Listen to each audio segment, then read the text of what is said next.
ஒரு முறை ஒருவர் சொன்னார், பவுலப்போஸ்தலனை ஆண்டவர் அடித்து கீழே போட்டு தானே தூக்குனார். சரிதான், பவுலப்போஸ்தலனுடைய விஷயமே வேறு. அவர் தாம் செய்வது சரி என்று நினைத்து கொண்டே ஒரு தப்பை பண்ணிட்டு இருந்தார். ஆண்டவர் ஒரு அடி கொடுத்தார். ஓகே, ஆண்டவர் அடி கொடுத்த பிறகும் அப்போஸ்தலனாகிய பவுல் தன்னுடைய பாதைக்கு போயிருக்கலாம், இல்லை, தெரிந்தெடுப்பு அவருடைய தானே. ஆனால் அவர் போகவில்லையே. ஏன் போகலை? எப்போ சரின்னு தெரிஞ்சுக்கிட்டாரோ முற்றிலுமாக மாறிவிட்டார்.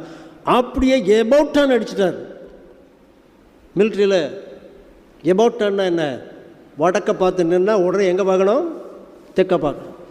அதுக்கு பேர் தான் மனம் திரும்புதல். மனம் திரும்புதல் என்றால் என்ன? நம்முடைய இலக்கை கரெக்டாக ஃபிக்ஸ் பண்ணிட்டு போகிறது. மனம் திரும்புதல் என்றால் என்ன? பாவத்துக்கு முதுகை காட்டி தேவனுக்கு முகத்தை காட்டி கொண்டு செல்வது.